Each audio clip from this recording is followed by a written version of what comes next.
Madungis na babae. Sinipa nga palabas ng kumpanya. Laking pahiya nila nang sunduin ito ng Land Cruiser na pagmamay-ari pala ng may-ari ng kumpanya. Ito pala ang asawa niya. Simulan natin ang ating kwento. Sagutin mo ang tanong ko, Nathaniel. Sinong maswerteng hampas lupang nakabingwit sa isang mayaman na katulad mo? Nagpantig naman ang pandinig nga ni Nathaniel dahil sa sinabi ng kanyang ina. Ma'am, pwede ba? Not now. I'm really tired. Tsaka, huwag niyo naman pong sirain ang gabing to. Anong huwag sirain ang gabi mo? Mas masisira ang buong buhay mo kung itutuloy mo yung kalokohan mo. Sa dami ng babae na pwede mong ligawan ay talagang isa pa sa mga trabahador na manggagawa pa ng sasakyan. Really, Nathaniel? Ma'am, kami na. Pati ba naman sa desisyon ko, pagdating sa love life kayo pa rin? Ah, ganun. O sige, sana hindi mo pagsisihan ang desisyong yan. Sabi nga nila, don't judge the book by its cover. Kaya marami talaga ang namamatay sa maling akala. Katulad na nga lamang ng kwento ni Marta sa Villaridad. Hinamak nga siya nang nakararami dahil nga sa kanyang panlabas na itsura. Pero hindi nila nalalaman ang tunay na pagkatao. Sabay-sabay nating tunghayan at alamin paano nga ba nalampasan ni Marta ang buhay mula sa paligid na mapangutya. Sa isang malayong probinsya sa bayan ng Sablayan ay payapang naninirahan ng pamilya ni na Marta. Malayo sa mausok na Maynila at tanging mga puno at mga halaman na nagbibigay nga ng sariwang hangin, kalabaw at sakahan ng makikita. Bata pa lamang ay batak na nga sa gawaing sasakyan si Marta. Kaya wala na nga siyang oras para pagtuunan ng pansin ang pag-ayos ng sarili. Maaga siyang namulat sa gawaing pagmemekaniko. Kaya ang mga kamay ay puno ng kalyo at grasa sa kakaayos ng iba't ibang uri ng mga sasakyan. Hindi rin naman may kakaila na mayroon nga siyang magandang pagmumuka, matangos na ilong, magandang labi at pilik mata na mahaba. Ngunit katuwiran niya. Aanhin niya ang ganda kung kumakalamang sikmura ng kanyang pamilya. Hindi na kasi siya nakatungtong ng high school at elementarya lang ang natapos niya. Mabait na anak si Marta, kaya kung hindi niya gagawin ito, ay hindi mabubuhay ang kanyang pamilya. Dati rin kasing mekaniko ang kanyang ama kaya natutunan nga niya ito habang pinapanood niya si Mang Carpio, ang kanyang ama na mahusay din na kumalikot ng iba't ibang uri ng mga sasakyan. 3 lamang sila na magkakapatid at siyang panganay. May katandaan na nga ang kanyang mga magulang habang ang kanyang ama naman ay na-stroke dala na rin ng katandaan at sinisingil na nga siya ng katawan niya sa sobrang sipag. Napilitan ding tumigil sa pag-aaral si Marta para masuportahan ang pangangailangan nila. Lalo't nag-aaral ang kanyang mga kapatid. Naghihinayang kasi siya. Nasa elementarya na nga si Tabi, ang bunsong kapatid ni Marta habang ang isa naman na kapatid na si Bunak ay graduating na ng high school. Bilang kapalit sa pagsisipag ng kanilang ate ay sinusuklian din naman nila ito ng mabuting pag-aaral. Pinalaki din talaga sila ng mga magulang na mapagmahal. Mabait na anak si Marta kahit na pinapahinto na nga siya ng mga magulang niya sa gawain niyang pagmemekaniko. Nangihinayang din ang mga ito sa kinis ng balat ng dalaga kahit na may pagkamure na nga ito. Laman na rin siya ng pageant sa lugar nila at isa ito sa ginagamit niya para pandagdag sa gastusin nilang mag-anak. Minsan na rin siyang tinutukso ng mga kasamahan niya sa pagmemekaniko.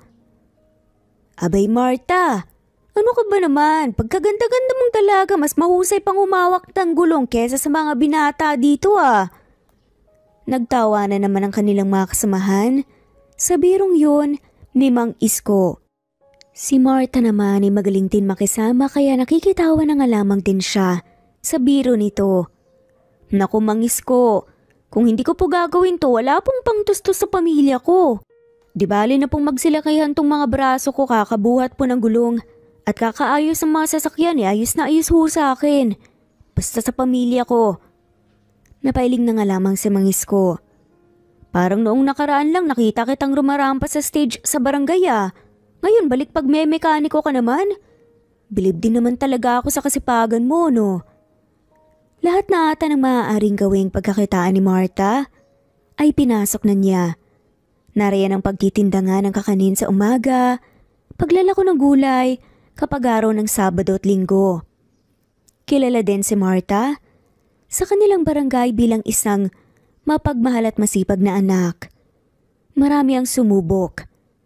Isang araw, habang nagtitinda si Marta ng mga kakanin sa gilid ng palengke, "Lola Pising, kamusta ho kayo? Narito po ba kayo ulit para bumili ng kakanin ko? Bagong luto po to. Masarap pa. Masarap na, pangkape din." "Ay oo. Pagbilhan mo nga ako ng 5. Kaya lang naman ako napunta sa palengke ay para bumili ng kakanin sa'yo. Ang sarap kasi ng magawa mo eh. Saan mo naman ang ganyang pagluluto ng kakanin?" Napangiti na nga lamang si Marta. "Naku, maraming salamat po Lola. Sa nanay ko po natutunan ang pagluto ng mga to. Wala na ho kasing kakayahan si nanay na maghalo po ng malagkit eh. Mabuti na lang po talaga at naipamanan niya sa akin ang ganitong talent sa pagluluto. At yung tamang timpla po ng gata." "Kaya naman pala. Abay purong gata ang ginagamit mo. Yung iba kasi na dating pinagbibilan ko ay parang ibang nalalasahan ko. Hindi ko nagugustuhan. Ay, kako sa'yo na lang talaga ako bibili kahit narito ka pa sa palengke at medyo malayo sa amin. Dadayuhin ko talaga yung luto mong kakanin." "Siya po. Heto na po yung kakanin niyo Lola. Salamat po ah. Mag-ingat po kayo. Balik din po kayo." Nagpaalam na nga rin ng matanda sa kanya. Pagkatapos ng kanyang pagsasaka, ay diretso na nga kaagad siya sa palengke. 3:00 pa lamang ng madaling araw ay ginagawa na nga niya ang kanyang kakanin, pero bago pa lumiwanag ang araw ay nakapwesto na nga siya. Alam naman ng mga kasamahan niya na masipag siya at siya na lang din ang sumusuporta sa kanilang mag-aanak. Kaya pinayagan na nga lamang din siya ng amo niyang magtrabaho pagkatapos niyang magtinda ng kakanin sa palengke. Hindi naman inaabuso ni Marta ang kabaitan ng kanyang amo, kaya hanggat kaya nga niyang ipaubos ang paninda, ay gagawin niya para maaga rin siyang makarating doon sa trabaho. Araw ng Sabado, kinabi ng uwi si Marta mula sa pagtitinda niya ng gulay. Masayang masaya siya dahil muling naubos nga ang paninda niya.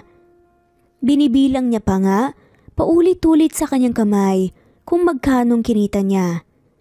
Kumakalansing pa nga sa mga kamay niya ang mga sobrang barya. Dahil madilim ang daan pa uwi sa bahay nila, nakaramdam siya ng kakaiba na parang may sumusunod sa kanya habang sa hinarang nga siya ng isa sa mga hindi nakilalang lalaki dahil balot na balot ito. Kahit ang mukha nito ay hindi maaninag ni Marta dahil na nga rin sa dilim na bumabalot nga sa paligid. Tanging mga ilaw lang ng bawat bahay ang nagbibigay ng kaunting liwanag sa daan. Nagulat si Marta sa paglundag nga nito sa harap niya at may hawak pang patalim. "Teka, sino ka? Anong kailangan mo sa akin ha? Ibigay mo sa akin ang pera mo." "Kuya, wag naman po. Pinaghirapan ko po ito. May sakit pa po ang tatay ko. Matanda na yung nanay ko at nag-aaral pa yung mga kapatid ko. Ako na lang po yung bumubuhay sa amin. Pakiusap kuya, wag naman." Mabilis nga ang salita na pagmamakaawa ni Marta sa lalaking gustong kumuha ng kanyang mga kinita mula sa pagtitinda ng gulay. "Wala akong pakialam. Basta ibigay mo sa akin yung hawak mo. Kundi, malalagot ka talaga sa akin." Natakot na nga lamang si Marta sa sinabi ng lalaki at hindi na nga niya alam kung ano ang kanyang ire-react. Oo, matapang siya, pero paano pag nawala siya? Yun ang kinatatakutan niya. Kapag napahamak siya, ay lalong mahihirapan ang pamilya niya. Dahil nga, sa kanya umaasa ang mga to. Nakatutok pa rin kay Marta ang patalim. Kaya isa lang ang naisip niyang paraan, ang ipalo nga ang bitbit niyang bilao sa lalaki at kumaripas ng takbo. Wala na siyang pakialam kung ano pa man mangyari sa kanya sa mga oras na yon. Basta nagawa niyang lumaban. At yun nga ang ginawa niya. Sabay-sabay nga ng buhangin sa mukha ng lalaki. Kahit pa nasa bingit na nga ng kamatayan ng babae, nagawa pa niyang mag-isip ng diskarte. Aray, walang ya! Hoy! Walang ya ka talagang babae ka, bumalik ka dito! Ibigay mo sa akin yung pera mo! Hawak nga ng lalaki ang kanyang mga mata habang sumisigaw nga sa babae. Madilim na nga ang paligid lalo na dumilim pa nga dahil sa pagsaboy ni Marta ng buhangin sa mga mata nito. Tumakbo si Marta nang sa abot ng kanyang makakaya. Hingal na hingal nga siyang dumating sa kanilang bahay. Mabuti na nga lamang talaga at tulog nga ang mga magulang niya at mga kapatid dahil siguradong mag-aalala ang mga ito kapag nalaman ng muntik na nga siyang mapahamak. Panigurado ay hindi nga siya papayagan ng mga magulang ng magtinda kung ganito rin pala ang sinapit niya. Loko na yun? Muntik na ako dun ah. Kung akala mo kalabaw ako sa sobrang bagal pero hindi mo alam, kalabaw din ako na batak ang tuhod. Pero grabe, hiningal ako dun. Mabuti na lang talaga tulog na sila nanay. Paniguradong mag-aalala sa akin yung mga yun. Sabi nga niya sa sarili, habang habol-habol pa rin ang hininga. Isang araw dumalaw ang kaibigan niyang sila Len. Nagtatrabaho ito sa Maynila, sa isang kilalang kumpanya. Sakto naman na hiring ngayon bilang isang janitress, kaya itong naging sadya ng kaibigan sa kanya. Lalen, ikaw ba yan? Ang ganda mo ah. Ang puti-puti mo naman tapos yung damit mo halatang mamahalin. Kamusta ang racket mo sa Manila ha? Kailan ka pa dumating? Salubong nga ni Marta sa kaibigan. Nakararating lamang. Sunod-sunod din ang naging tanong niya rito. Bata pa lamang sila ay magkasama na nga sila sa bukid. Nakapagtapos lang, ang kaibigan niya kaya napili nga itong mamasukan sa Manila hanggang sa napunta sa mas magandang trabaho. Huy, ano ka ba? Ako pa rin naman to, syempre alam mo na. Ibang klase sa Manila kaya kailangan mo din makisabay sa mga bago doon. Tsaka, treat ko na rin to sa sarili ko no para naman magmukhang presentable ang itsura ko sa mga guests namin. Mahabang tugon naman ang kaibigan ni Marta sa kanya. Oo nga pala, ikaw talaga ang sadya ko rito. Kumusta ka naman dito sa probinsya natin? Alam mo, kumikintab ka na sa kakamekaniko mo dahil sa mga grasa. Hindi ka ba naawa sa balat mo? Ang ganda-ganda mo. Sayang kung binibilad mo lang sa arawan niyang kutis mo kapag naglalako ka ng paninda mo. Try mo kayang mag-apply dun sa amin. Sakto hiring kami ng mekaniko. Di ba magaling kang magkumpuni? Tsaka alam mo, mas malaking sasahurin mo dun. Hindi mo kailangan magtinda o rumakit araw-araw kasi kaya mong kitain yun doon. Nalaki naman ang mga mata ni Marta sa sinabi ng kaibigan. Ano ka ba, Lelen? Alam mo naman ang buhay namin, di ba? Bukod sa hindi ako nakapagtapos ng pag-aaral, itong pagtitinda at pagmemekaniko lang talaga ang bumubuhay sa amin. Pero kung papalarin kung may pageant, sasali ako. Mabuti na nga lamang at may nagpapahiram sa akin ng damit eh. Tsaka lalo na kay tatay na kailangan ng gamot na dapat linggo-linggo bibili. Medyo may kamahalan kasi yung mga iniinom niyang gamot eh. Pati na yung mga kapatid ko sa pag-aaral nila. Kailangan ko rin silang pag-aralin. Yung baon at kakainin namin araw-araw. Kahit naman sabihin mo na libre na yung pag-aaral nila, nakakaawa naman kung hindi ko madiskartehan yung baon nila, diba? Hanggat maaari ayoko marinig na naghihirap sila. Gusto ko rin na magbantay na lang si ina kay tatay at sa mga kapatid ko. Hindi niya rin kakayaning magtrabaho eh. Kahit na may ngiti mababakas nga ang lungkot sa mga mata ni Marta. Nabanggit mo na hiring kayo. Maganda ba sa Manila? Lalo na dun sa pinagtatrabahuan mo. Alam mo matagal ko nung talagang pangarap makapunta doon. Kaya lang hindi talaga ako pinalad makapagtapos eh. Plano ko kasi talaga na makapagtrabaho. Kaya lang, Yung pamasahe at titirahan ko, saan ko naman kukunin kapag nandun na ako? Ibibigay ko na lang sa pamilya ko kaysa lumuwas doon. Pagkakataon mo na to. Doon ka na lang din muna tumira sa akin para naman wala ka ng gastos muna. Kung kaya mo na yung sarili mo, pwede ka namang bumukod kung gusto mo. Pwede rin namang hindi na at maghati na lang tayo sa renta. Sa susunod na linggo babalik na ako doon. Sumabay ka na sa akin. Magpaalam ka na at pag-isipan mo mabuti ang sinabi ko. Masaya nga si Martha sa balitang yun ng kaibigan niya. Pero napaisip din siya sa sinabi nito. Sayang nga naman. Bukod sa pangarap nga niyang makapunta ng Manila, ay mas matutustusan pa nga niya ang pangangailangan ng pamilya niya.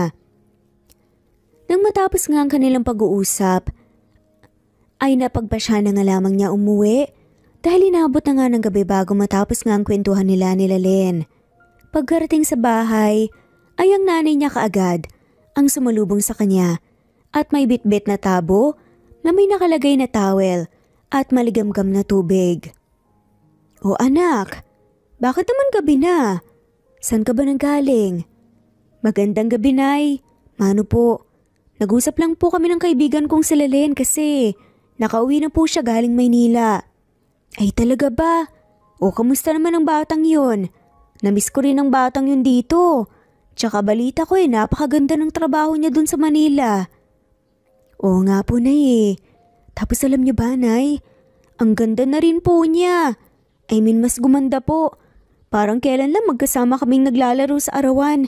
Pero ngayon, parang hindi na siya lumalabas ng bahay sa sobrang puti. Habang ako heto, sabi nga niyo kumikintab na po ko Para natuloy akong baby oil. Napayo ko na nga lamang si Martha. Habang sinasabi yon, naunawaan naman ang kanyang ina ang ibig niyang sabihin.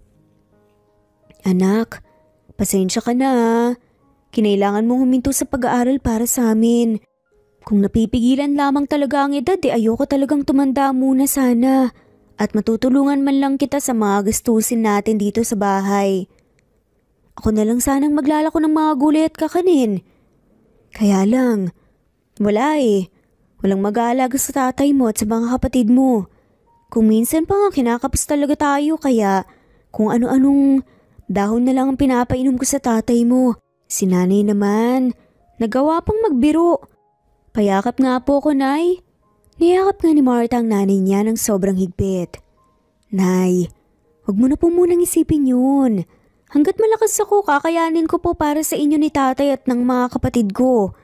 Minsan nga po, kapag nagsusuot ako ng gown, natatawa na lang sa akin ng tao kasi yung braso ko parang panlalaki. Pero hindi nila alam, kayang-kaya ko silang patumbahin sa isang suntok ko lang kakaayos ng mga sasakyan. Dahil din sa muscle ko na to Kayo po yung inspirasyon ko. Hindi po ako mapapagod, Nay. Kasi yung pag-aaral nakakapaghintay naman Marunong naman po ako magbasa at magsulat. Ayos na po yun. Kita mo yan?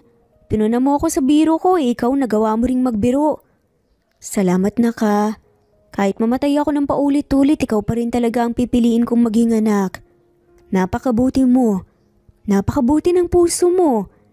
Hindi ko alam kung nung nagawa akong kabutihan sa Diyos at ipinagkaloob ka sa akin. Nakangiting kwento nga ng nanay niya. Pero mababakas ang luha sa mga mata. Kaya iniba na nga lamang ni Martha ang usapan para hindi na nga maiyak pa ng tuluyan ng nanay niya. Nasasaktan kasi siya kapag nakikita niya itong umiiyak. Kaya hanggat nga kaya niya na magpanggap na malakas at okay lang siya ay gagawin niya. Pinuna na nga lamang ni Martha yung hawak na tabo ng nanay niya. Nay, para saan po yung tabo na may maligamgam na tubig at may kasama pang tuwalya? Sino pong nilalagnat? Sabay hipo nga sa noo niya at leeg ng nanay niya na may bahid ng pag-aalala. Hindi pa naman nagsasabi ang nanay niya kung masama na ang pakiramdam nito dahil ayaw nga niyang pag-alalahanin pa ang anak niyang si Martha. Ito ba? Nilalagnat kasi ang kapatid mong si Tabi. 3 araw na mula ngayon. Mabuti nga at dahil dito bumaba naman ang lagnat niya. O siya sige nak, Pumasok na tayo sa loob at malamok dito sa labas. Baka maubos tayo. Napatawa na nga lamang sila. Nang mga sandaling yun, ay nais na nga niya sanang sabihin sa nanay niya. Ayaw niya rin kasing malungkot ito at mabigla lalo na. At ito ang unang pagkakataon na malalayo siya sa pamilya.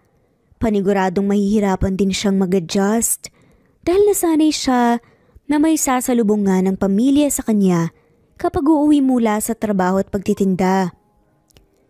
Kinabukasan bumalik nga ang kaibigan niyang si Lalen para kumustahin siya. Kung nakapagpaalam na nga ba siya sa kanyang magulang. Pasensya na Lalen. Hindi ko pa nasasabi kay nanay eh. Ayoko kasi malungkot siya baka mabigla si nanay. Dapat nga kagabi pa pag-uwi ko. Kaya lang mukhang malungkot si nanay kasi nilalagnat yung bunso kong kapatid. Ayoko namang makasabay sa mga iniisip niya. Nilibang ko na nga lamang siya eh. Hindi nila alam na palihim palang nakikinig ang nanay ni Martha sa kanila. Ano bang gusto mong sabihin sa akin, Martha ha? May hindi ka ba inaamin sa akin? Nabigla ang magkaibigan sa pagsulpot ni Aling Violeta. Aling Violeta! Magandang araw po! Pagbati naman ni Lalen sabay mano nga rito. Maiwan ko na po muna kayo. Sumenyas na nga lamang si Lalen na magkita na nga lamang ulit sila mamaya at tumango naman si Martha bilang tugon. Anay, maupo po muna kayo. Ang totoo po niyan, magpapaalam po sana ako sa inyo para magtrabaho po sa Maynila. Sa sitwasyon po kasi natin, parang hindi po talaga sumasapat yung kita natin sa pang-araw-araw lalo na po sa gamot pa lang ni tatay. Maging dyan sa tuhod mo na nirarayuma. Ang hirap na rin pong pagkasyahin para na nga rin po sa mga kapatid ko. At sa palagay mo malaki ang maitutulong ng pagalis mo dito sa probinsya? Baka mamaya ay bawat galaw mo sa Maynila kailangan may kalakip na pera. Paano kapag nagkasakit ka? Sinong magbabantay sa'yo? Naputol naman ang sasabihin ni Aling Violeta nang sumabat naman kaagad si Martha. Nay, makinig po kayo sa akin. Hindi ho ako mapapahamak doon. O kung ano man ho ang iniisip niyong hindi makakabuti sa akin. Lagi ho akong bilad sa araw kaya sanay ho ako sa gawain. Tsaka doon ho sa Manila, malaki po talaga yung sasahurin at mas marami pa ako matututunan. Dito ho kasi sa atin, talo pang sangkayo di sang tuka. Kahit yata, makailang ulit ako sumali sa pageant eh. Hindi ko kikitain ang kikitain ko doon. Kaya sana payagan niyo po ako. Sabi din naman po sa akin ni Lalen. Sa kanya po muna ako pansamantalang tutuloy hanggat po wala po akong kakayahang bumukod. Naluha naman ang kanyang nanay. Dahil nga hindi ito sanay na mawali nga sa kanyang anak. Hinawi naman ito ang buhok na umaharang nga sa mukha ng anak sabay sabing, Anak, ang laki-laki mo na talaga. Dati-rati tumatakbo ka pa sa akin kapag nadadapa ka. Tapos pinapaihipan mo pa sa akin. Para hindi ka mo masaktan kasi baka may lumabas na pare. Pero ngayon, malalayo ka na sa amin para buhayin kami imbes na kami ng tatay mong gumagawa niyan. Oo anak, wag mo kami masyadong isipin dito. Alalahanin mo din ang sarili mo. Magtira ka ng para sa'yo. Mahal na mahal kita. Mag-iingat ka doon. Talaga, Nay? Pumapayag na po kayo? Mag-ipon ka rin ng para sa iyong pag-aaral, anak, ha? Tapusin mo ang pangarap mo. Tuparin mo. Ang kaligayahan mo ang kasiyahan namin. Pinipigilan ni Martha ang maluha. Subalit hindi na nga rin niya kinaya pang pigilan dahil nga sa sayang nararamdaman niya sa mga sandaling yun. Agad na nag-impake nga si Martha at ibinalita nga sa kanyang kaibigan na matutuloy siya sa pagsama dito. Masayang-masaya din naman ang kaibigan niya sa kanyang naging balita. Kinabukasan nga ay agad na tumungo sa terminal ng bus ang magkaibigan na sina Martha at Lalen. Ito ang unang beses ko na makakasakay ng bus at bumiyahe ng malayo. Ganito palang pakiramdam, no? Malamig pala. Panay ayos lang ako ng sasakyan pero hindi ko pa talaga nararanasang sumakay sa mga ganito. Ano ka ba, girl? Ganyan din ako nung unang punta ko sa Manila. Pero ang mahalaga, magiging maganda na ang buhay mo. Makakatulong ka na sa pamilya mo. Salamat talaga Lalyn na. Sana matanggap ako sa trabaho na yun kasi malaking bagay talaga siya. Sa unang sahod ko pangako, ililibre kita. Kakain tayo sa labas. Huwag mo na akong isipin. Itabi mo na lang yon. Mag-ipon ka at ipadala mo sa pamilya mo. Naging mabait din naman kayo sa akin. Nilaling Violeta nung mga panahong kailangan ko ng karamay at kapamilya. Kaya ito na lang yung way ko para maibalik ko yung tulong na binigay niyo sa akin dati. Pasasalamat ko na rin. Wala nga siyang matakbuhan nung nag-aaway ang mga to at kung kanino nga siya mapupunta. Kaya mas pinili na nga lamang niya umalis ng bahay nila at manirahan sa kaibigan niya. Wala namang pagdadalawang isip na tinanggap siya ng mga magulang ni Marta. Elementary pa lamang sila nung mangyari kay Lalyn yun. Maaga siyang namulat sa realidad at natutong tumayo sa sariling mga paa. Pinaaral ang sarili at nakapagtapos. Nag-iisang anak kasi siya at nahihiya naman siya sa mga kamag-anak na makituloy siya. Hindi naman siya nagsisi na sa kaibigan tumuloy itong si Lalyn dahil ito nga at kasakasama na nga niya na magpunta ng Maynila upang magtrabaho. Mahaba-haba ang naging biyahe nila. Kung kaya't kinakailangan din nilang sumakay sa barko at panibagong bus. Tulog lamang sila sa buong biyahe at di maiwasan na makaramdam ng pagod. Magkaiba pala ang pagod ng pagmemekaniko kaysa nakaupo lang at tulog maghapon no. Nakakatawa pero ngayon ko lang naranasang matulog ng ganong kahaba. Parati kasi akong maagang nagigising at gabi na ako nakakauwi. Pakiramdam ko, bawing-bawi yung lagi kong puyat at pagod. Natatawa na nga lamang si Lalyn sa kainosentehan ng kaibigang si Marta. Natutuwa din siya dahil ganito din siya nung unang beses na makatungtong sa Maynila. Pinagkaiba nga lang ay siya ang naiisang anak habang si Marta naman nagsasakripisyo para sa pamilya. Mabuti na lamang din pala at may naitabi nga si Marta kahit kaunti na pera mula sa kanyang pagsasaka at pagtitinda. Hindi na nga niya tinanggap ang alok ni Lalyn na ilibre siya ng pamasahe dahil nahihiya siyang tanggapin yun. Dahil para sa kanya, sobra-sobra nang naitulong ng kaibigan niya.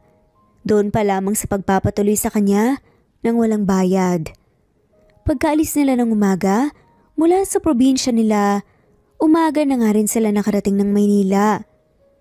Habang nakasakay sa taxi ang dalawang magkaibigan, papunta sa tirahan ni Lalyn, hindi maiwasan ni Marta na mamangha sa mga naglalakihang gusali at maraming sasakyan. Naninibago din siya dahil sa hangin na nalalanghap niya. Pero ganun pa man, hindi maalis sa mga labi niya ang malaking ngiti habang nakatanaw sa bintana ng taxi.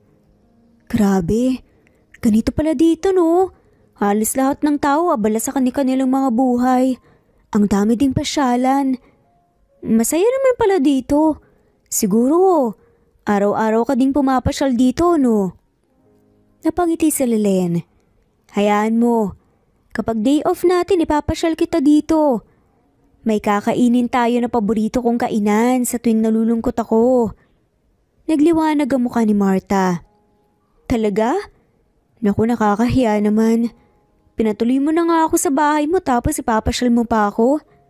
Babawi talaga ako sa'yo. Kung kinakailangan nalinisan ko yung buong building gagawin ko. Ano ka ba? Maghulos dili ka nga dyan. Huwag ka na mag-overthink.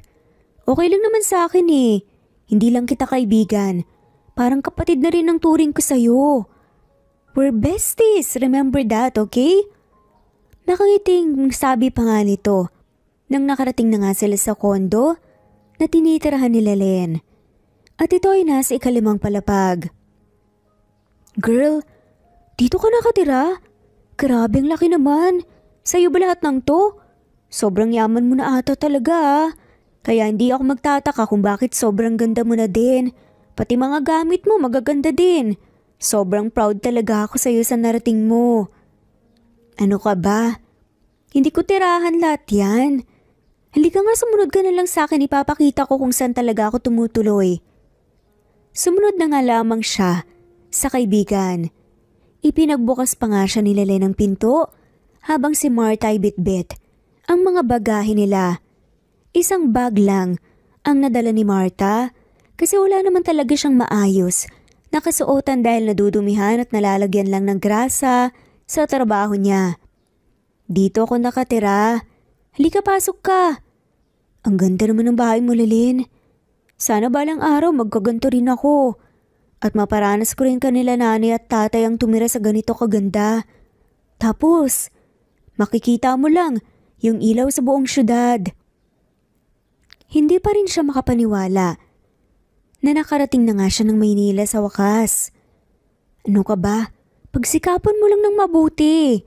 Galingan mo lang palagi kasi darating din ang panahon na makakaahon kayo. Wala ding imposible sa Diyos. Sikapin ko talaga na makaahon ka agad. At palagi ako magdarasal para gabayan at maprotektahan ko sa araw-araw ang trabaho ko. At para maipadama ko yung kaginawaan nila nanay at tatay saka sa mga kapatid kahit na yung ganito lang din. Pulungan ni Marta sa sarili habang nakatanaw sa bintana at pinagmamasdan ng mga sasakyan sa ibaba.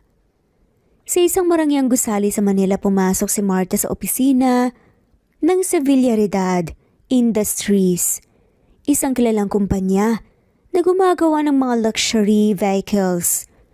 Katulad ng napag-usapan nila, ng kaibigan niya ibinigay na nga lamang nito ang address ng pagtatrabahuan nito. Minsan na rin nakapunta si Marta dito nang mamasyal sila. Nilalen at dumaan nga ang kanilang sinasakyang jeep sa kumpanyang yun. Dahil ayaw na nga rin namang makaistorbo pa ni Marta. Sa kaibigan ng sobra, ay siya na ang nagkusang nagsabi na pupunta. Ito na nga ang araw ng pinakihintay niya. Ang unang araw niya sa trabaho sa Manila. Hindi tuloy maiwasan ni Marta ang kabahan dahil sa sobrang excitement. Suot niya ang isang luma at may bahid ng grasa na polo, kupas na pantalon at sapatos na tila ilang taon nang gamit. Sa kanyang itsura at forma, hindi talaga siya bagay sa mundo ng nakasuit at may mamahaling pabango. Nasa entrance pa lang kasi siya. Amoy na nga niya ang aircon sa loob nito. Mula sa unang hakbang pa lamang niya sa loob, ramdam na nga niya ang mga mapanuring tingin sa paligid. Hindi siya manhid para hindi maramdaman yon. May bumubulong-bulong, may mga tumatawa at may ilan pang lumalayo na parang natatakot mahawaan nga sila ng dumi. Ano yan? Bagong janitress? Sarkastikong tanong pa nga ni Maricar, ang kilalang pinakamatabil, ang bunganga na sekretarya sa opisina. Hindi pansin ni Marta ang mga pinagsasasabi nila. Dumiretso siya sa HR department upang ipaabot nga ang isang dokumento para nga mag-apply sa trabaho. Ngunit hindi pa man siya nakalapit, hinarang na nga siya ng security guard. Miss, anong kailangan mo rito? Hindi ito lugar ng mga katulad mo. Malamig na sabi nga ng gwardya. May ipapasa lang po akong dokumento kasi nag-a-apply po ako, sandali lang po to. Mahinahong sagot nga ni Marta. Ngunit bago pa nga siya makapagbaliwanag, isang matabang lalaki, may suot na mamahaling coat, ang lumapit. Siya si Mr. Angelo Zetnon, ang HR manager. Sino ka? Anong ginagawa mo rito? Hindi ka empleyado dito, di ba? Tapos noong tanong pa nga nito. Ako po si Marta. May dala po ako importanteng dokumento na hindi ka namin kailangan dito. Lumabas ka. Bago ka pa ipakaladkad dito. Sabat nga ni Angelo puno ng pangalipusta. Ang tinig nito halata din sa mukha nito ang pagiging matapobre. Naturingan pa naman ni HR. Napatingin si Marta sa paligid. Ang mga empleyado, hindi na nagabala pang itago ang kanilang pagkabigla. Tila ba isang palabas ang kanyang kinahantungan. Pasensya na po kung ayaw niyo pong tanggapin to. Wala akong magagawa. Ani at hindi nagpapahalata ng emosyon. Bago pa nga siya makatalikod, dumating ang isang security team at marahas nga siyang sinabihan na lumabas ng gusali. Sa kahihiyan, hindi na nga siya lumaban pa at tahimik na nga lamang siyang lumabas ng opisina. Ngunit, hindi pa natatapos ang kwento roon. Naglalakad na nga si Nathaniel Sevillaridad, ang CEO ng Sevillaridad Land Cruiser na kung saan siyang nagmamay-ari ng mismong kumpanya. Gwapo ito, may matangos na ilong, hugis puso ng mga labi at matangkad. Maraming kababaihang empleyado nga ang sumubok magpa-cute sa kanya, pero hindi umubra. Abala ito sa kausap nga sa telepono nang makarinig siya ng sigawan mula sa labas, mula sa kanyang kumpanya. Nakita niya ang isang babae na madungis ang itsura. Parang may kung anong awa nga siyang naramdaman. Dahil dati nga rin siyang palaboy, nagsumikap lamang at nagtayo ng sariling kumpanya. Lumapit siya sa babae. At ang mga sumunod na eksena, hindi rin niya akalain na magagawa niya sa babaeng hindi naman niya kilala. "Mahal, bakit ka nandito?" Tanong nito habang inakbayan nga siya ng buong pagmamahal. Nagulantang ang lahat ng mga empleyadong nakasaksi. Maging si Marta, nagulat din sa nangyari. Sino tong lalaking to? Ba't niyang ginagawa sa akin to? Tsaka, anong tawag niya sa akin, mahal? Ano bang mahal ang pinagsasasabi nito? Hindi ko nga siya kilala. Bulong na nga lamang ni Marta sa sarili habang nakatingala sa lalaki. Sobrang bango, kaya nakaramdam ng matinding hiya si Marta sa sarili niya dahil sa amoy at suot niya. Bakit magagawa ng isang gwapong lalaki yung pagtanggol siya at tawagin pa siyang mahal? Nanlaki ang mga mata ni Mr. Z noon at namutla ang sekretaryang si Maricar at nagsimula ang bulungan sa paligid. Ang mga taong kanina'y tumatawa ay napuno ng kahihiyan at pangamba sa kanilang nakita. Pasensya ka na, mahal. Kung napahiya kita rito, hindi ako nagtotolerate ng mga empleyado na maging mapangmata sa kapwa. Bulong nga ni Nathaniel kay Marta. Ngunit ngumiti lang ito at hinawakan ng kanyang kamay. Ako ang dapat humingi ng pasensya. Kasi hindi mo naman kailangan gawin to, Ginoo. At doon nagsimula ang pagbabago sa Sevillaridad Land Cruiser Industries. Sumama ka sa opisina ko. Baka makalata sila kapag naghiwalay tayo ng pupuntahan. Po, pero... Pasimpleng tinakpan ni Nathaniel ang bibig ni Marta at tinila na nga papunta sa opisina. Nang nasa loob na nga sila ng opisina nito, nagulat si Marta sa ganda at lawak nga nito. Sir, bakit niyo ba ginawa yun? Hindi ko naman po kayo kilala at mas lalong hindi niyo po ako kilala. Tsaka, bakit mo ako tinawag na mahal? Anong kailangan mo sa akin, ha? May masama kang balak, no? Sunod-sunod na tanong pa ni Marta pero ang totoo natatakot siya para sa kanyang sarili. Baka kung anong kapalit pa ang hingi nito. Napatingin naman sa kanya si Nathaniel ng seryoso at malalim na napabuntong hininga bago umupo sa kanyang swivel chair. Pasalamat ka pa nga, niligtas kita sa mga yon. Katulad ng sinabi ko kanina, hindi ako nagtotolerate ng mga empleyado na nagde-degrade ng kapwa. Hindi magandang tignan at lalong hindi magandang gawain sa loob ng isang opisina. Baka ikapangit pa ng background ng company ang ganung pag-uugali para matauhan na rin sila. Napayo ko na nga lamang si Marta sa sinabi ni Nathaniel. Ano palang ginagawa mo dito? At ano yung mga dokumento na bitbit mo? Mag-a-apply po sana akong mekaniko eh. Nabanggit po kasi sa akin ng kaibigan ko na hiring daw po kayo. Natatawa na namang hanga si Nathaniel sa kanyang narinig. Itong babaeng to, marunong magkumpuni ng mga sasakyan? Imposible. Saad pa nga ni Nathaniel sa kanyang sarili. Patingin nga ng resume mo. Iniabot nga ni Marta ang kanyang resume. Mabuti na nga lamang at natulungan siya ng kaibigang gumawa nito. Dahil kung siya lang, Hindi niya alam kung paano gagawin.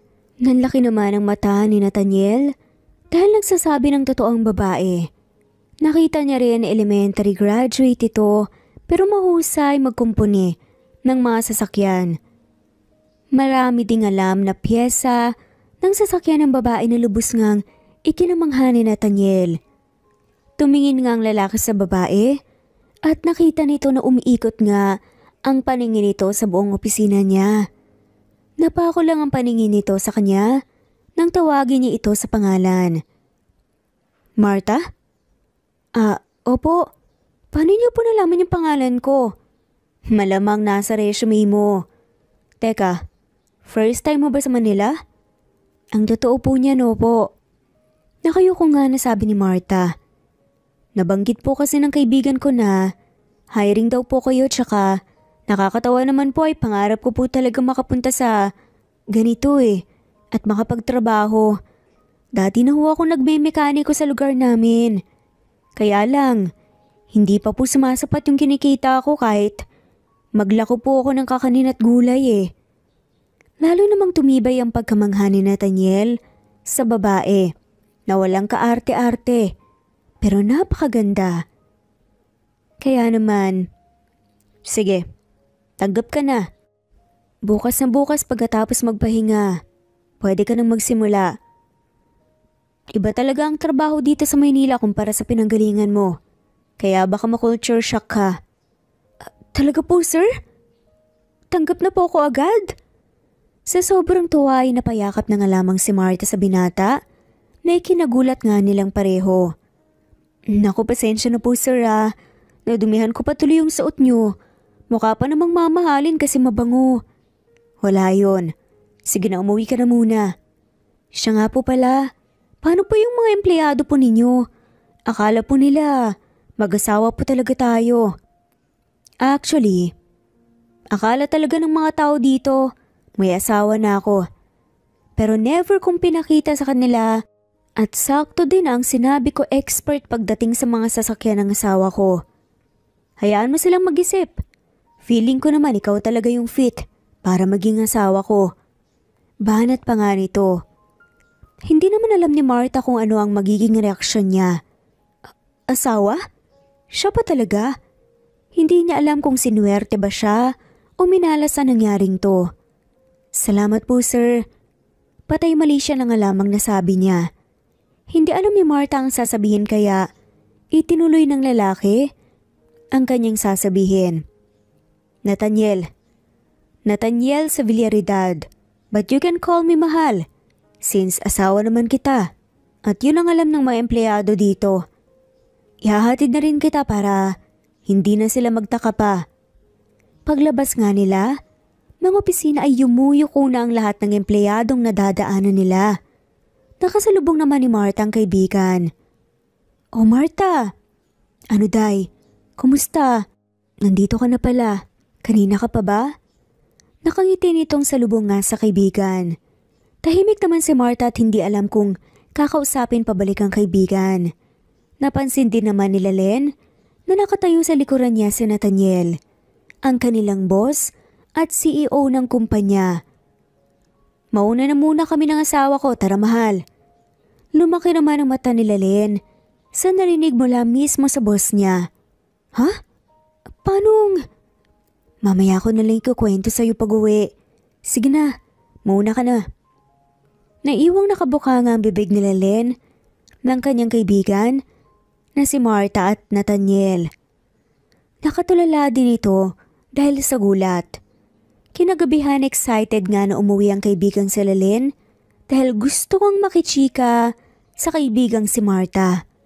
Pagbukas nga ni Martha ng pinto ng kondo ay hinila nito ang kaibigan papunta sa sofa at basta na nga lamang ibinaling ang bag niya sa kung saan.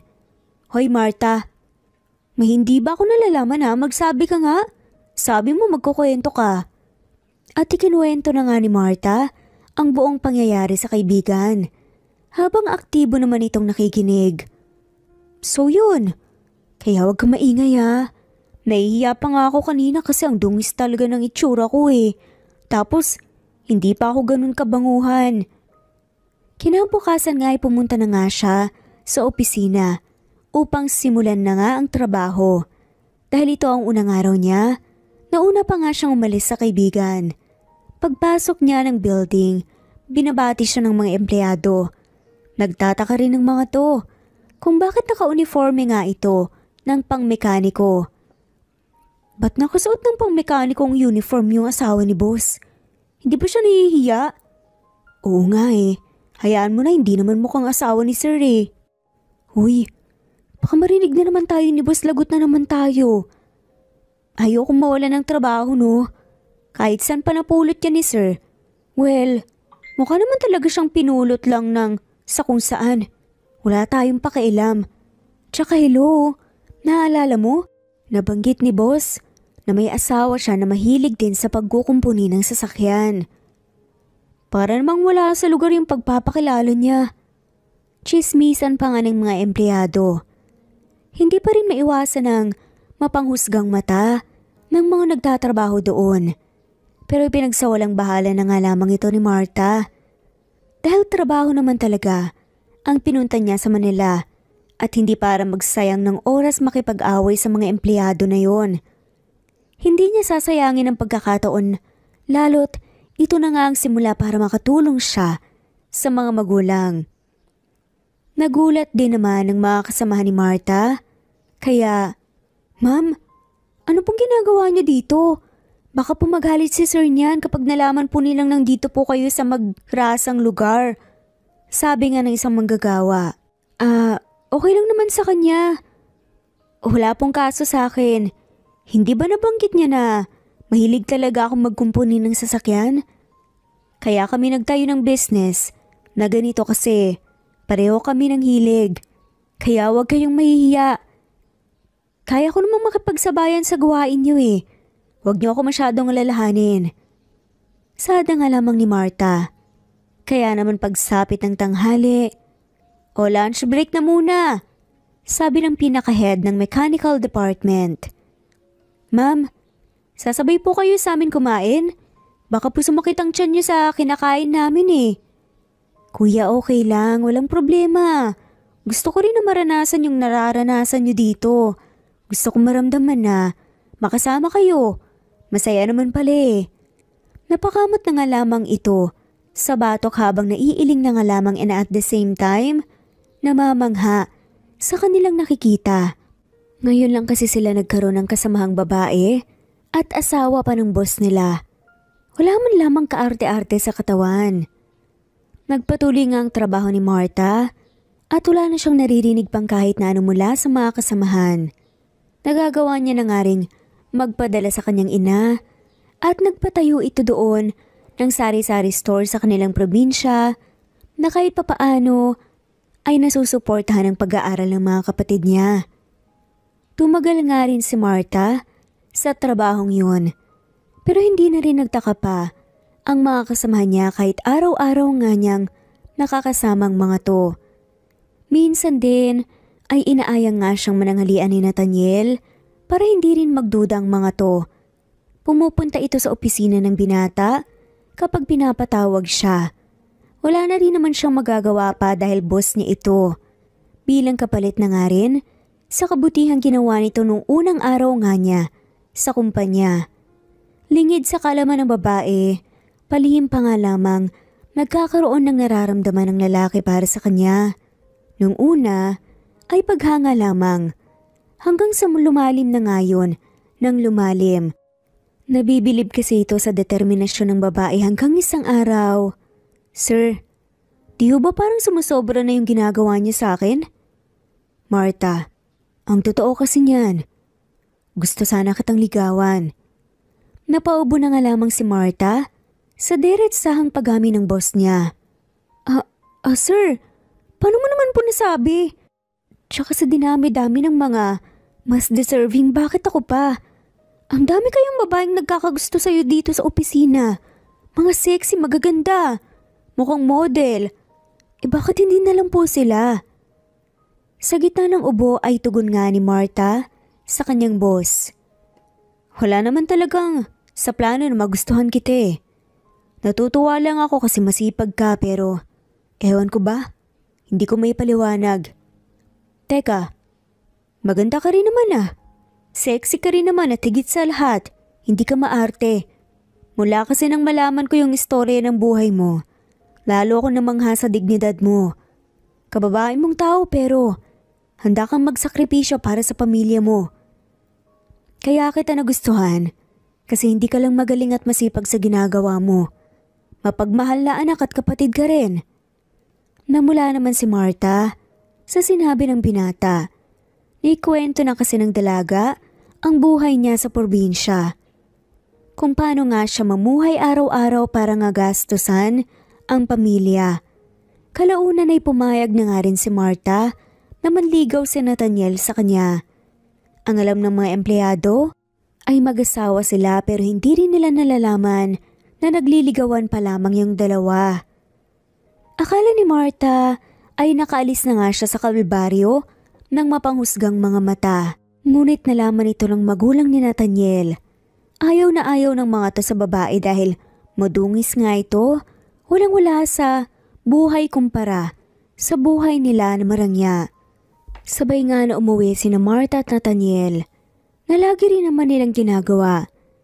Pero ngayon ay mas naging extra special lang dahil ito na nga rin ang araw na sasagutin ni Martha si Nathaniel.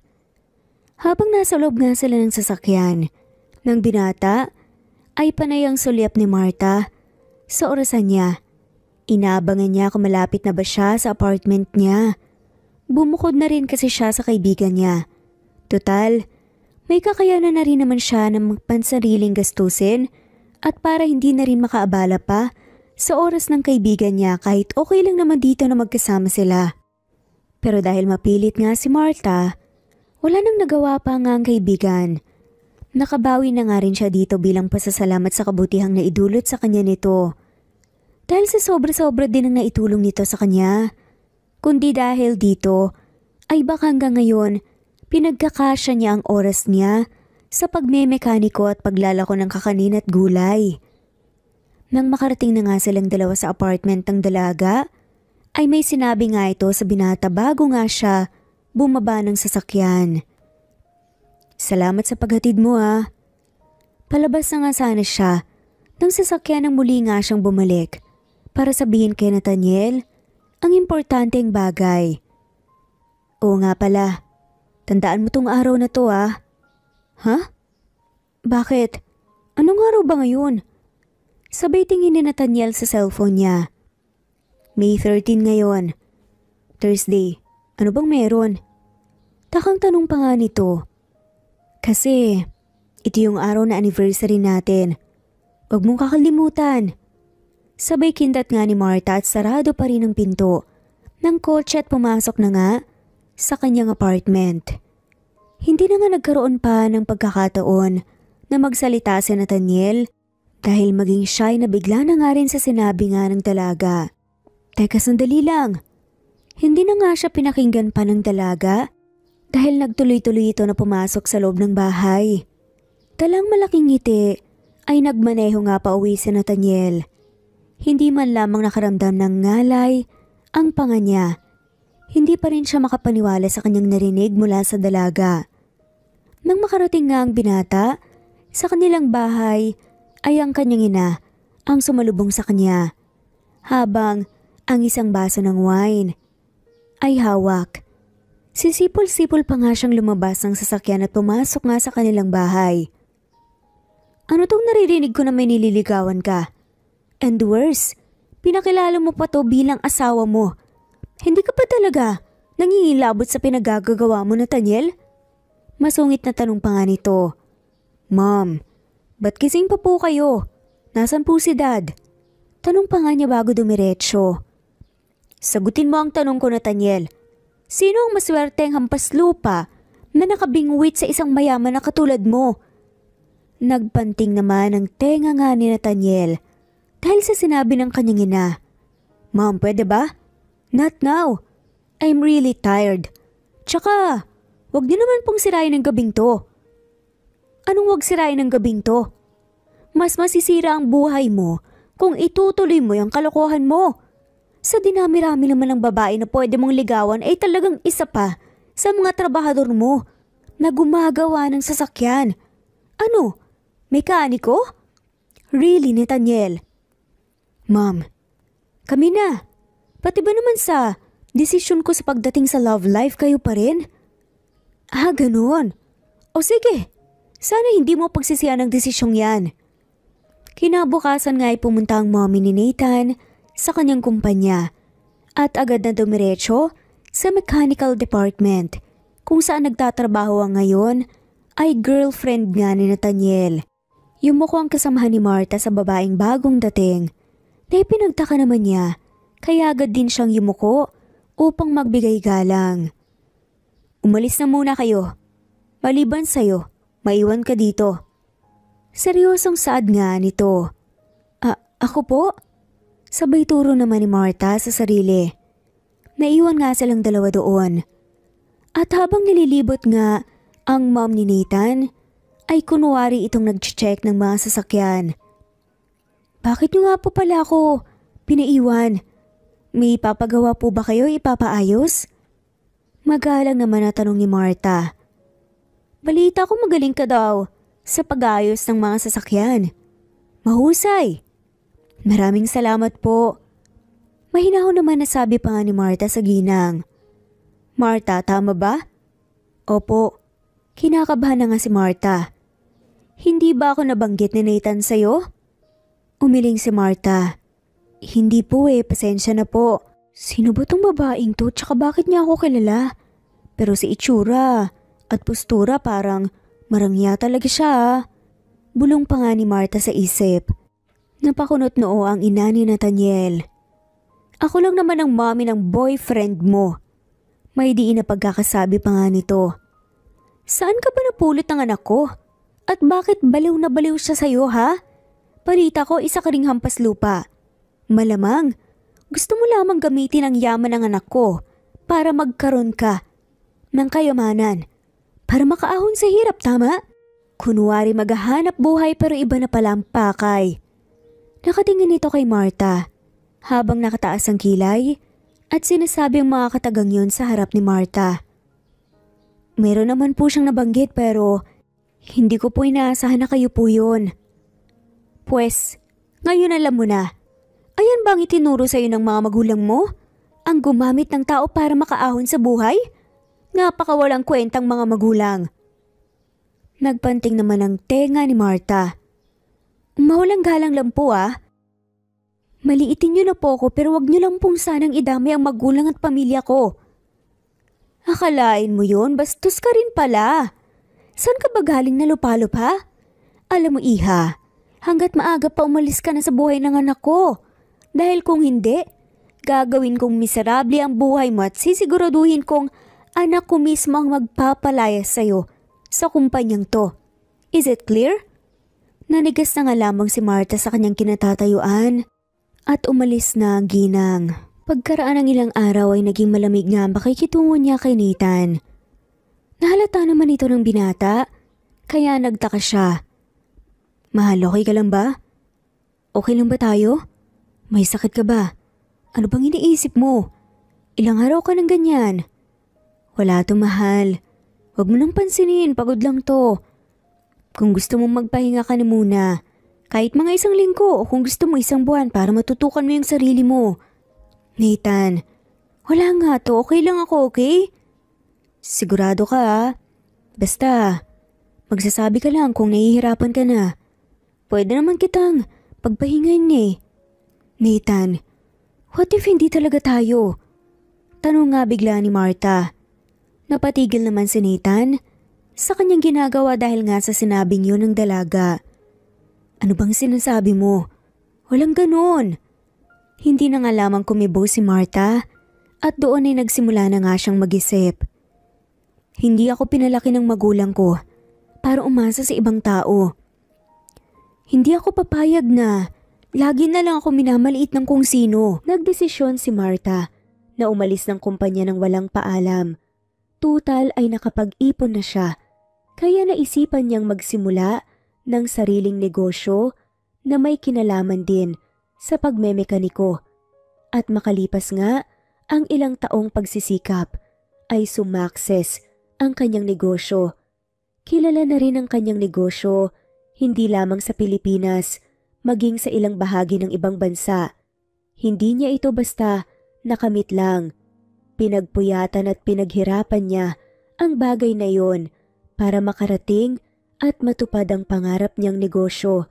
Naging inspirasyon niya ang mga taong umapi at dumurog sa pagkatao niya. Hindi siya pumayag na habang buhay ay nasa baba lamang siya na tinatapak-tapakan. Dinala niya na din ang kanyang pamilya sa Maynila at doon na nagpagawa ng kanilang mansion. Hindi niya rin inaasahan na darating siya sa puntong dati. Pinapangarap niya lang na magkaroon siya. Binalikan niya ang mga unang beses niyang papunta sa Maynila at ang sinabi niyang ipaparanas niya sa kanyang pamilya ang isang masarap at marangyang buhay. Pero ang mas hindi niya inaasahan ay higit pa sa pinagdarasal niya. Ang lahat ng ito sa likod ng magandang buhay ni Martha ay ang paghihirap at pagmamaliit sa kanya ng iba. Nanatili din ang kanyang mga paa sa lupa dahil alam niya ang pakiramdam ng akala niya ay walang ambag sa lipunan. Kahit kailan ay hindi niya ipaparamdam sa mga taong nakapaligid sa kanya ang mga naramdaman niya bago siya sumakses. Kung babalikan niya ang kanyang buhay sa probinsya, ay talagang malayong malayo kumpara sa buhay na tinatahak niya ngayon. Masaya din siya dahil hindi na kailangan pang mag-alaga ng nanay niya sa kanilang ama dahil kumuha ito ng private nurse para mag-alaga ng matutukan naman ng kanyang ina ang kanyang sarili. Bumubuti na din ang kalagayan ng kanyang ama na ibibigay niya na din ang bawat hilingin ng mga kapatid niya. Nag-aaral na din ang mga ito sa mga kilalang paaralan. Hindi niya na tinitipid ang sarili sa pagkain at hindi niya na rin tinitipid ang mga kapatid.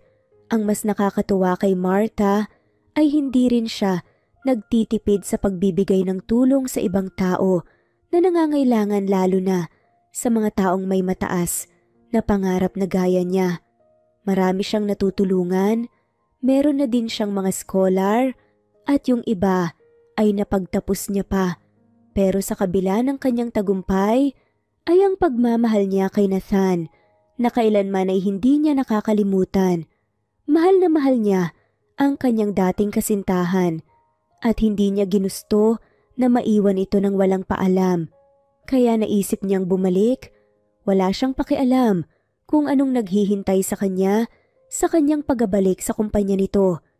Naalala niya ang unang pagsampa ng mga paa niya sa kumpanya ng binata at muli niya iyong gagawin. Muli niyang sinubukan kung ganun pa rin ba ang pakikitungo ng mga empleyado doon sa mga katulad niyang walang-wala sa buhay. Nagsuot siya ng madungis na damit, ginulo ang buhok na parang walang pakialam sa magiging itsura niya at dinungisan ng sarili. Papasok na siya. Sa loob ng harangin siya ng gwardiya. Bawal ka dito. Saad nga ng guard. Oh, pero sir, mag-a-apply lang po ako ng... Naputol lang sinabi nga niya nang dumating ang mommy ni Nathan. Anong nangyayari dito? Anong kaguluhan to? Kasi ma'am, nagpupumilit po na pumasok itong isang to eh. Lumapit nga ang mommy ni Nathan sa babae. At tinignan nito mula ulo hanggang paa. Wag na wag kayong magpapapasok ng hampas lupa sa kumpanyang to. Lalo na kung hindi kaaya-aya ang amoy. Ano na lang ang sasabihin sa atin ng mga guests kapag nakaamoy at nakakita sila ng mga katulad nito? Baka imbes na tumuloy ay umalis pa sila. Muling binalik nga ng mom ni Nathan ang atensyon kay Martha na hindi nga niya man lang nakilala. At ikaw, iha, kung plano mong mag-apply, pasensya na pero hindi kami tumatanggap ng isang pulubi. Mapanghusgang saad ang ginang sa kanya, pati ang mga empleyado ay nandidiri sa itsura niya at pinagbubulong-bulungan na siya. Parang pamilyar daw kasi ang eksesa pero parang mas pangit at mabaho yung pumunta o mag-a-apply. Hindi nila alam na ang babaeng kanilang hinuhusgahan noon at ngayon ay iisa at kasintahan pa ng kumpanyang pinagtatrabahuan nila. Martha, hindi ka pa rin talaga nagbabago. Masahol ka pa sa hayop kung itrato mo. Ang mga tao palibhasa nakakaangat ka. Bulong ni Martha sa sarili, pero may lungkot at sakit sa puso niya dahil naiisip niyang kung paanong ibang tao pala ang nasa posisyon niya ay malamang hindi rin gugustuhin ang kutyain at ipahiya ito sa harap ng maraming tao.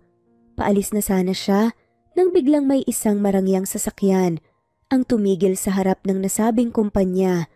Bumaba ang driver nito at pinagbukas ng pinto ang amo nito. Natigilan siya dahil hindi niya inaasahan na si Nathan pala yun. Nagulat din naman ang binata sa kanyang nasaksihan. Kahit paanong dungis ng kanyang muka ay nakilala siya ng kanyang dating kasintahan. Martha, mahal, ikaw ba yan? Nag-aalalang tanungan ni Nathan. Agad na lumapit naman ang binata sa kanya. Nathan? Lumapit si Nathan kay Martha para yakapin ito. Puno ito ng pagkasabik at pagmamahal at pangungulila. Ang tagal mong nawala at ni minsan hindi ako tumigil kakahanap sa'yo. Saan ka ba nagpunta? Sobrang miss na miss kita kung alam mo lang. Hindi ka galit? Bakit naman ako magagalit? Hindi naman ako nagbago. Ang pagmamahal ko sa'yo mula noon hanggang ngayon hindi nagbago. Yumakap din pabalik si Martha kay Nathan. Dahil kahit pigilan man ang sarili, hindi maitatanggi na namiss niya nga rin ang mainit na yakap nito. Halos maluha nga sila pareho at labis din namang nangulila si Martha sa kanyang kasintahan. Sa tagpong yun, ay gulat na gulat nga ang mom ni Nathan. Teka, anong ibig sabihin nito? Ikaw yung babae na hampas lupa na hanggang ngayon ay hampas lupa pa din? Bumalik ka pa talaga para hut-hutan na naman ang anak ko kasi naghihirap ka pa rin sa buhay. Mom, hindi ganun si Martha. Please lang, she's my wife. Stop accusing her sa mga bagay na wala ka namang pruweba. Matapang na saad naman ni Nathan. No way. This is unacceptable, Nathan. Itigil mo na yung kalokohang yan. Nabigla si Martha. Anong wife? Saan nanggaling ang mga salitang yun? Pero isinantabi na nga lamang niya muna ang isiping yun at bigla na ngang sumingit si Martha sa usapan ng mag-ina dahil hindi na nga niya kinakaya pa ang mga binabatong pangungutya nga sa kanya ng ina ni Nathan. Pasensya na po hindi pa rin po pala kayo nagbabago. Mapangmata pa rin po pala kayo. Nire-recruit niyo pa talaga yung ibang mga empleyado dito para lang ibaba ang pagkatao ng isang taong hindi niyo naman po nakilala ng lubusan? Pahirap naman, nasaad ni Martha. Wala kang kwentang babae ka. Wala kang karapatan na pagsalitaan ako ng ganyang bagay dahil wala ka pang napapatunayan. Hampas lupa. Mom, sumusobra na po kayo. Baka nakakalimutan yung dati rin kayong salat sa buhay. Isang kahig, isang tuka lang tayo noong nagsisimula pa lang tayo sa negosyo. Pero ma, nagsikap ako kahit ayaw nyo na pagharalin si Papa. Naitayo ko tong kumpanyang to. At ngayon, napapakinabangan nyo ng sobra. Sino tayo para manghusga at manlamang ng kapwa? Natameme na nga lamang ang mommy ni Nathan nang sabihin nga niya yon. Halata sa mukha nito ang pagkapahiya kaya umalis na nga lamang ito doon dahil wala na nga itong masabi. Okay ka lang ba, mahal? Sinaktan ka ba ni mommy? Anong masakit sa'yo? Mahal, ano ka ba? Okay lang. Huwag kang mag-alala. Napangiti na nga lamang si Nathan at muling niyakap ang kanyang kasintahan. Kayong lahat na nangutya sa asawa ko ay maaari na kayong umalis dahil you are all fired. Sinabi ko na sa inyo na hindi tayo magtotolerate ng mga taong nagde-degrade ng kapwa. Imbes na tulungan ay pagtatawanan pa. Hindi yun tama. Lumapit nga si Nathan sa gwardya. Pasensya na Kuya Guard, pero walang personalan kasi ikaw ang bungad dyan sa pintuan kaya dapat pakitunguhan natin ng maayos ang bawat guest natin. Hindi tayo nabubuhay dahil sa binibigay nating serbisyo sa mga mayayaman lang, kundi ang pagiging makatao din. Salamat pero makakaalis ka na. Pero sir, pasensya na po. Bigla namang nakaramdam ng awa si Martha Sa mga empleyado lalo na nga sa guard. At baka sa kanya lang umaasa ang pamilya. Hindi mo naman kailangan gawin to, mahal. Bigyan mo sila ng pagkakataon. Ayos lang naman ako tsaka isa pa. Ako naman talaga ang may kasalanan eh. Napayo ko na nga lamang si Martha sa kanyang sinabi na ikinataka naman ng boyfriend niya. Ha? Bakit mo naman nasabi yan? Kasi pumunta ako dito para magpanggap na mahirap at gusgusin. Pero ang totoo, ikaw talaga ang sadya ko rito. Sinadya ko rin na maging gusgusin dahil gusto kong itest sila. Pero kahit ganoon, ang pinakita nila sa akin, maaari naman natin silang bigyan ng isa pang pagkakataon, di ba? Para magbago. Para may tama yung mga pagkakamali nila. Maaari nilang matutunan at maituro sa iba yung natutunan nila mula sa kumpanyang to. Mabuti talaga ang puso mo. Kaya hindi ako magtataka kung bakit hulog na hulog ako sa'yo. Hoy kayo, wag na kayong aalis. Dahil mabait itong misis ko, hindi ko na kayo aalisin sa trabaho nyo. Basta siguraduhin nyo lang na hindi na muling mauulit pa ang ganitong insidente. Is it clear? Lumapit ang gwardya sa kanya at ang iba pang mga empleyado. Salamat po, sir. Maraming salamat po. Sabay-sabay na sabi nga ng guards at mga empleyado. Huwag kayong magpasalamat sa akin. Dahil kung hindi lang dahil sa misis ko na mabait, hindi talaga ako papayag na manatili kayo sa kumpanyang to. Di baling magsimula ako sa una. Ayoko lang makakita ng taong inapi ng sarili ko pang mga empleyado. Lumapit nga ang mga ito at ang isang empleyadong babae ay humawak sa kanyang kamay. Naku ma'am, maraming salamat po, sobrang bait niyo po talaga. Salamat po talaga. Mangiyak-ngiyak na saad pa nga nito sa harapan ni Martha. Ayos lang yun. Wala yun. Pasensya na rin kayo sa akin na kinailangan ko pang gawin to. Pero good thing, may tatama na yung mga maling nagawa ninyo. Matapos ngang sabihin ni Martha yun, binalik niya ang atensyon sa asawa. Mahal, balik na sa trabaho. Saad na nga lamang ni Nathan sa mga empleyado. Kunyari strikto na sabi nga nito. Yes, mahal. Nabanggit mo nga pala kanina na sinadya mong maging ganyan ang itsura mo para itest ang mga empleyado ko. Bakit mo naman gagawin yun? Pero salamat ah. Actually, yun nga ang sasabihin ko sa'yo. Napakunot noo si Nathan. Bakit, ano ba yun? Hindi na ako muling matatapakan pa ng iba.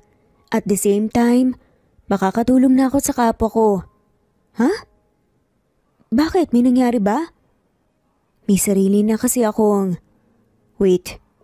Wag mong sabihin ikaw ang may-ari ng Marthan Land Cruiser. Tumangot ang na nga lamang dalaga bilang tugon. Binuhat niya ang dalaga sa sobrang tuwa. Mahal, I'm so proud of you. Paano mo nagawa yun? Well, hindi na ako magtataka pa. Sa sipag at tiyaga mo. Walang imposible. At sa kabutihan ng puso mo. Yun ba yung dahilan kung bakit umalis ka nang walang paalam? Tumangutango si Martha. Oo, mahal. Naging inspirasyon ko yung mga taong nangutyat ng maliit sa akin. Pati na rin ng mom mo. Hindi naging madali ang journey ko hanggang sa namalayan ko na lang na nandun na pala ako sa pangarap ko. Sobra-sobrang tulong na nga yung nagagawa ko para sa pamilya ko eh. Siya kasabi ko naman kanina, di ba? Bumalik ako para sa'yo. Wala akong pakialam kung ano man ang madatnan ko. Kung galit ka ba o ano. Pero isa lang masasabi ko. Never na may pumalit sa'yo sa puso ko. Sabi nga nila, kapag mahal mo balikan mo. Kahit walang kasiguraduhan. Mahabang paliwanag pa nga ni Martha sa binata. Matapos nga ang araw na yon, na maraming ganap sa pagitan nila Martha at Nathan. Nang makauwi nga si Nathan, muli siyang kinausap ng mommy niya. Nathan anak, anong balita sa hampas lupa mong kasintahan? Marami na bang perang nakuha sa'yo? At grabe ka magpaloko ah. Medyo nakainom na nga ang kanyang mommy, kaya malakas ang loob nitong magsabi ng mga bagay na hindi dapat. Pati na kung paano nga niya tinaboy si Martha mula sa kumpanya. Ano? Nasabi din ba sa'yo na ako nagpalaya sa kanya sa kumpanya? Hampas lupa nga talaga ang sumbongera pa. Pabulong na sabi nga ng kanyang mommy sa mga huling salita na binitawan nga nito. Ano ma'am? Ulitin mo nga yung sinabi mo? Yes, tama ka sa narinig mo. Ako nagpalaya sa kanya sa kumpanya dahil hindi siya nararapat para sa'yo, sa pamilya natin. Masasayang ang yaman mo kung mapupunta lang sa kanya ang lahat ng pinaghirapan mo. Kaya pala sobrang tagal na nawala ni Martha. Hinayaan mo akong maghirap at mangulila. Ikaw naman pala ang may sala kung bakit wala siya. Nagtatanong ako sa'yo pero tinatanggi mo. Pero alam mo ma'am, salamat pa rin.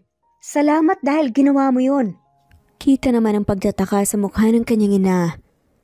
What do you mean? Nasalamat. Pinalayas ko nga siya, diba? Salamat dahil kung di mo ginawa yun, hindi siya magsisikap ng ganon para mas mag-succeed sa business niya at sa buhay niya. Hindi sana siya makakatulong sa ibang tao at nakapagpaaral ng maraming estudyante. Isa ka pala sa dahilan kung bakit niya nagawa yun. Napakunot noo ang ina niya. O tapos, ano naman ngayon? Teka, business? Meron siyang business? Yan atang nakakatawang biro na narinig ko ngayon. Siya lang naman ang may-ari ng Martha Land Cruiser Industries. Nawala ang kalasingan ng mommy niya at parang bumalik na ito sa ulirat. Yes mom, you heard it right. Owner na rin siya ngayon ng company. Kaya salamat. Maiwan ko na po kayo dahil pagod na po ako. Naiwang tulala ang mommy niya sa kanyang sinabi. Samantala, ang ganap naman sa bahay nila Martha ay ganito. O anak, saan ka ba galing? Galing yung kaibigan mo dito at nalaman ko ang nangyari. Kamusta ka naman? Nasaktan ba ang bruhang mommy ni Nathaniel? Kilala na nga ng kanyang ina, si Nathan. Naikwento nga niya ito nang minsan nga itong mahuli siya ng nanay niya na umiiyak sa kanyang kwarto. Nagtataka ito dahil kakaiba ang iyak ng anak ng mga sandaling yun. Hindi na nga napigilan pa ni Martha ang kanyang pagiging emosyonal. Nasabi na nga niya tuloy sa kanyang ina ang lahat, maging ang tungkol sa ginawa ng mommy ni Nathan sa kanya. Nay, okay lang po ko. Huwag po kayong mag-alala. Tsaka Nay, sabay hawak ka ni Martha sa mga kamay ng ina. Kami na po ulit ni Nathan. Nakangiting balita nga nito. Ano? Baka naman mapahamak ka na naman. Paiyakin ka na naman. Kung ano na namang pagbabantang mangyayari sa'yo dahil sa Brunhilda na yon. Nako, wag lang talagang magkakamali. Ang babaeng yun. May kalalagyan pa talaga siya sa akin ngayong malakas-lakas na ang tuhod ko at nakabawi-bawi na. Si nanay naman, wala pong ganun. Nagulat pa nga po ko kasi hindi man lang galit sa akin si Nathan. Sa kabila ng pag-iiwan ko sa kanya, buong puso niya pa rin akong tinanggap. Emosyonal, pero masayang sabi naman ni Martha sa kanyang ina. Mabuti naman kung ganun. Mabuti na lang din at hindi namanan ni Nathan yung ugali ng ina niya. Naku, kung nagkataon na naging matapobre din siya, siguro kahit mayaman sila, hindi sila magiging masaya. O siya, sige nanay, magpahinga na po tayo. Nasaan nga po pala si tatay? Nagpapahinga ang tatay mo. Sige na, magpahinga ka na. Maaga pang pasok sa opisina. Ipagluluto ko si Nathan bukas ng sinigang na baboy. Ipadala mo sa kanya ha. Pasasalamat ko na rin dahil sa pagiging mabuti niya. Naku, salamat po Nay. Magiging masaya po talaga yun. Sige po, good night po. Humalik nga ito sa kanyang ina at nagpaalam na nga papunta sa kanyang kwarto para makapagpahinga. Makalipas ang ilang buwan na magkasintahan ay hindi na nga nakapaghintay pa sa mas mahabang oras at panahon si Nathan. Plano nga niya ang mag-propose sa babaeng pinakamamahal niya At yun ay si Marta. Nung una pa lang, alam na nga ni Nathan at nararamdaman niya na talagang si Marta na nga ang nakikita niyang kasama sa future at bubuo ng pamilya. Kaya naman, sa hinaba-haba ng panahon at preparasyon ay ito at dumating na nga ang panahon para tanungin nga niya ito sa kanyang alok. Kinutsyaba nga ni Nathan ang mga empleyado ni Marta para sabihin may emergency na nangyari sa opisina at kailangan ng mga to ang presensya niya. Kaya naman agad-agad din naman itong pumunta doon para alamin kung anong nangyayari. Kuya, wala na bang mas ibibilis pa yan? Nagwawala na daw kasi yung isang guest namin dun eh. Sabi nito sa kanyang driver habang baybahid ng pag-aalala sa kanyang muka. Bakit ho ma'am? Ano daw po bang nangyari? Di ko nga din po alam eh. Pakibilisan na lang po natin kuya, salamat po. Yes ma'am, ito na po binibilisan ko na po. Pagkarating nga ni Marta sa opisina, nagulat siya dahil wala namang kailaw-ilaw. Patay lahat at wala ding katao-tao. Teka, sabi nila nagwawala yung guest. Asan na yung guest na sinasabi nila? Kahit sila wala din naman. Pinaglololo ko ba nila ako? Sabi nga ni Marta sa kanyang sarili. Biglang bumukas naman ang ilaw kung saan nakatutok nga sa kanya. Nakita niya rin yung petals na nagkalat nga sa sahig. Nasilaw pa nga siya at nagtaka. Hoy mga siraulo kayo, hindi ko naman birthday ah. Bakit may paganito pa? Nang bigla na nga lamang nakarinig nga si Marta ng isang boses. Mahal, naalala mo pa ba nung unang pumasok ka sa kumpanya? Literal na gusgusin ka nun, di ba? Hindi ko rin alam noong kung anong pumasok sa kokote ko at sinabi ko sa kanila, nasawa kita. Na hanggang ngayon, hindi pa rin nila alam ang totoo. Pero para to pa rin ang katotohanan yun, maaari ka bang humakbang ng 3 beses? Ginawa nga ni Marta ang sinabi ng boses at alam niyang si Nathan yun. Bumukas nga ang isa sa mga spotlight, tsaka nakatutok pa nga ngayon sa kanilang dalawa. Nagulat pa nga si Marta kasi parang multo na sumulpot sa harap niya. Si Nathan at nagabot nga ito ng isang bungkos ng bulaklak. Nathan, anong pakuluto? Mahal, gusto kong totohanin ng isang bagay na nasabi ko noon sa mga empleyado ko. Nasawa kita. Kaya mahal, tumingin ka sa likuran mo. Nang tumingin si Marta sa kanyang likuran, ay may bumungad nga sa kanya na mga salitang hindi niya inaasahan. At sa muling pagbalik ng kanyang atensyon kay Nathan, ay nakaluhod na nga ito sa harapan niya. Mahal, pinutol naman ni Nathan ang sasabihin nito. Marta mahal, will you marry me? Will you be my wife? Napatakip na nga lamang ng bibig si Marta gamit ang kanyang palad. Naging emosyonal nga ang tagpong yon at sa huli. Oo mahal, syempre naman pumapayag akong maging misis mo.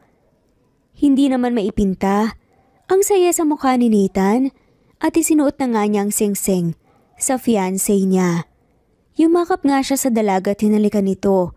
Bumukas naman ang ilaw, lumantad ang maraming tao sa paligid nila. Laking gulat nga ni Marta sa nakita. Wait, kanina pa ba kayo dyan? Nasaan na yung guest na nagwawala? Ma'am, wala po, yan lang po si sir. Nagmamaktol po kung hindi namin pagbibigyan. Congrats po Mr. and Mrs. Sevillaridad. Sad nga ng isang empleyado. Salamat sa inyo. Teka, Nay, Tay? Tabi, Bunak? Nandito din kayo? Nakita din ni Marta ang mommy ni Nathan. Humingi nga ito ng tawad sa kanya na tinanggap niya pero hindi agad-agad. Siyempre kailangan din itong bumawi. Sa huli matapos nga ang ilang buwan na preparasyon, nagpakasal na nga rin sila. Pinili ng mag-asawa na manatili sa Pinas at palaguin ang kanilang mga negosyo upang makatulong sa ibang tao na nangangarap din ng tagumpay. At syempre nung handa na nga sila, biniyayaan na nga rin sila ng mga supling. Hindi lamang isa, kundi dalawa pa nga. At katulad nila, meron ding mga gininto ang puso ang kambal na kanilang mga anak. At mas malayo pa nga ang mararating in the future. Natasha and Nathan, tama ng paglalaro dyan sa pool. Umahon na kayo, halina kayo dito at handa na ang ating makakain. Sigaw nga ng babae. Nang makita nga niya, napagod na ang kambal nilang mga anak. Nakangiti naman si Nathan habang pinapanood ang mga mag-iina. Ganito nga ang kanilang setup. Siyempre, pagkatapos nilang palaguin ang kanilang businesses, hindi naman makakalimutan ang family day dahil wala nang mas importante pa sa kanilang buhay kundi ang kanilang mga anak, ang kanilang pamilya, kesa nga sa anumang material na bagay, pera o kapangyarihan. Mami, si Nathan po kasi. Iniinis po ako dito. Sumbong nga ni Natasha sa kanyang ina na si Martha. Nathan, ano ba yan? Huwag mo nang inisin ang kapatid mong si Natasha. Paano naman po kasi, Mami? Ang pabebe naman po nitong si Natasha eh. Sabi ko po tutulungan ko nga po siyang mag-swimming pero ayaw niya dahil natatakot daw po. Kailan pa po siya matututo kung hindi po siya magiging matapang? Napatawa na nga lamang ang mag-asawa.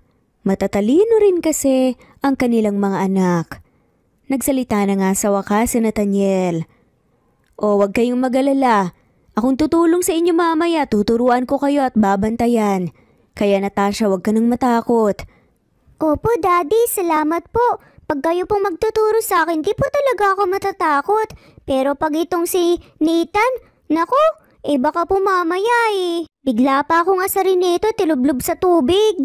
Nagtawanan na nga lamang ang pamilya at pinagsaluhan na nga nila ang iniluto nga ni Martha. Namuhay sila ng masaya at puno ng pagmamahal. Isang inspirasyon at kapupulutan ng aral ang kwento ni Martha. Hindi isang magic o fairy tale ang naging buhay niya, kundi dugot pawis ang kanyang naging puhunan. Sinamahan niya rin ang pagiging mapagmahal, mapagpakumbaba at matulungin sa kapwa na siyang tunay na nagdala nga sa kanya ng tagumpay. Bonus na lang na dumating nga si Nathan at ang kambal ng mga anak nila sa buhay niya. At dito na nga pa nagtatapos ang kwentong pagmamahalan ni Nathaniel at Martha.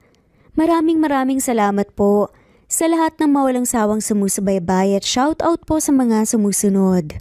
Presbyteros Rose, Teresita Schmid, Osonalito, Madeline Javier, Leonila, Siochi, Juliet Caday, Arcy Baltazar, Romano Grosbeck, Ray Santa de la Cruz, Yuri, Kyle, Rielin Mendez, Leonora Retiban, Fe Navarro, Flordet, Flory Jean, Merlin Bilbar, Lynn Lee of Macau, Jesusa, Maria Fe Maguliado, Nesbeth Hanaban, Merlita Sampani, Zenaida Porter, Mary Tauring, Evangeline Zamora, Lucia Baldo, Merly Limon, Elsa Opiane, Merlilyn, Evelyn, Capricorn Girl, Rosa Echante, Christian Fidelino, Eileen Diamante, Nena Ano Raquel Magno,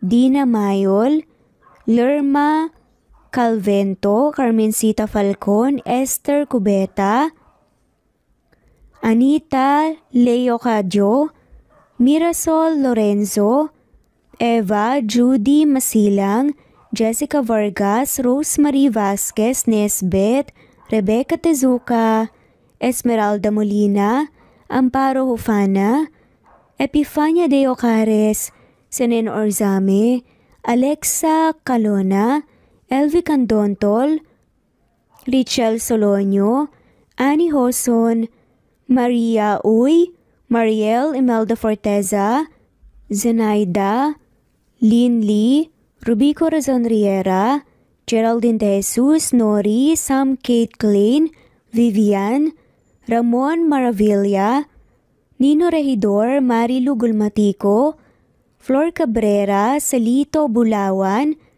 Richel Salomon, Judy, Geraldine, Nori, Aljun, Remia Sarosa, Fe, Daisy del Rosario, Melanie de la Cruz, Marietta Picardal, D. Rebecca Hartman, Lucia Dolores, Prescavilla Havana, Ciolin, Cory Subere, Win, Sila, Eva Barotilla, Lucy Mangoleado, Kirby, Merlina Aparta, Febien, Vena Miral, at shoutout na rin po sa lahat ng mga walang sawang sumusubaybay. Maraming salamat po. Muli ito ang Cat Amazing Stories PH. Thanks for listening and God bless everyone.